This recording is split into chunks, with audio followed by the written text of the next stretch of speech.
మొన్నటిసారి మాత్రం రివర్స్ అయింది ఏంటంటే తెలుగుదేశం ప్లేస్లోకి జగన్ ప్లేస్ ఇదే రాజశేఖర రెడ్డి ప్లేస్లోకి తెలుగుదేశం వచ్చి చేరి ఉద్యోగ సంఘాలు ఇప్పుడు అసలు నమ్మట్లేదు జగన్ స్టిల్ నో.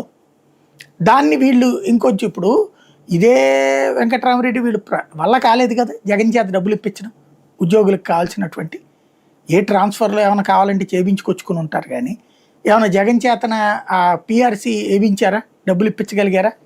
ఇప్పుడు మధ్యంతర భృతి ఇచ్చాడు, ఆ 27 నుంచి 23కి తగ్గించి ఆ మిగతా 4 కూడా వెనక్కి ఇవ్వాలి అన్న రోజున వీళ్ళు ఏం చేయగలిగారు?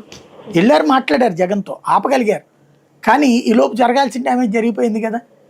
ఇంకోటి అక్కడ ఉద్యోగులకు సంబంధించినటువంటి జీతాల చెల్లింపులు లేట్ అవ్వడం జగన్ టైంలోనే జరిగింది. ఇప్పుడు చంద్రబాబు 1వ తారీఖు ఇచ్చేస్తున్నారు కదా, అప్పుడు బాబుని వాళ్ళు ఎందుకు ద్వేషించాలి?